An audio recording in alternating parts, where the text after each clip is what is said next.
Yet another Miami Vice villain learns the hard way that it's not a good idea to get on Gina's bad side.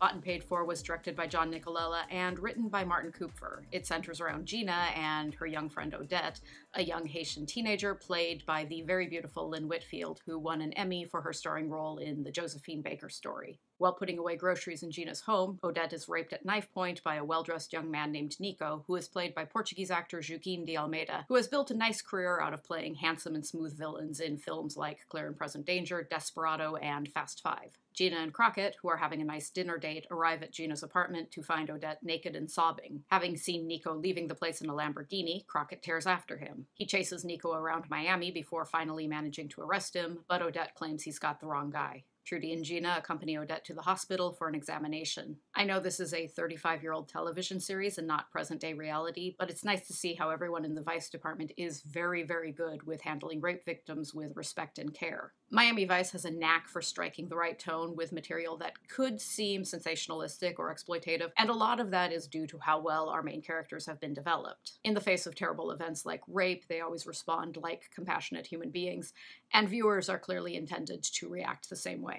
Nico's expensive cologne is all over the dress Odette was wearing at the time of the attack. When Gina confronts her with this, Odette confesses the truth. She used to be a housekeeper for Nico's father, a wealthy Bolivian general living in exile in Miami, and Nico would constantly harass her. Odette initially refuses to press charges because Nico threatened her with deportation if she involved the police, but Gina talks her into it. Trudy and Gina arrest Nico, but he's quickly released on bail. In an attempt to lighten Odette's spirits, the entire Vice gang takes her out to a nightclub where utterly adorable pop star DeBarge sings two hits from his band DeBarge, You Wear It Well and Rhythm of the Night. Meanwhile, Nico's father, played by Cuban-born actor and spaghetti western star Tomas Millian, balls out his son for creating trouble. The general takes care of the problem by flying Odette's impoverished mother in from Haiti and bribing her with 10 grand if Odette drops the charges. Gina is outraged by Odette's decision to go along with this, but Odette points out that Gina has much more power in society than she does, and therefore it's much harder for Odette to take on Nico. The $10,000 will ensure that Odette's mother and sisters back in Haiti will lead comfortable lives. When Crockett tells a distraught Gina she should respect Odette's decision because she wasn't the one who was raped, Gina pointedly tells him he has a short memory, referring to her own rape back in season 1's Give a Little, Take a Little. Since his father has bought Odette's silence, Nico figures that makes her his property, so he breaks into her house and rapes her again to Fleetwood Mac's I'm So Afraid from 1975.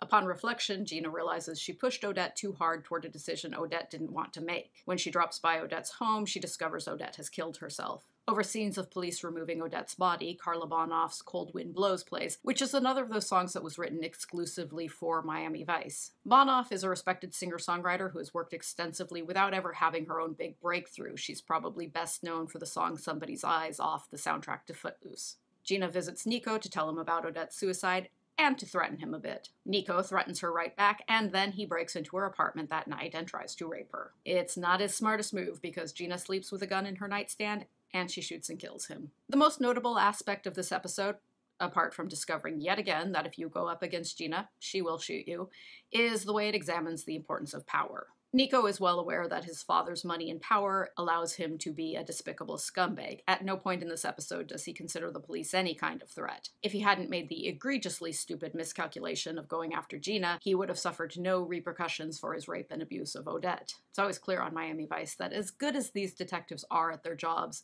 and as much as they genuinely care about getting justice for victims like Odette, they're on the losing side of a war that will someday crush them. This is a very well done episode with strong performances from guest stars Whitfield and De Almeida, and continued good work from Sandra Santiago as Gina. As with a whole bunch of episodes in this stellar second season, I'm awarding this one 4 flamingos. Next time, Crockett's memories of Vietnam will take center stage when a former war correspondent uncovers a decade-spanning conspiracy, which means you should brace yourself for a whole lot of music from The Doors. That's next time. Until then, thank you very much for joining me. Goodbye.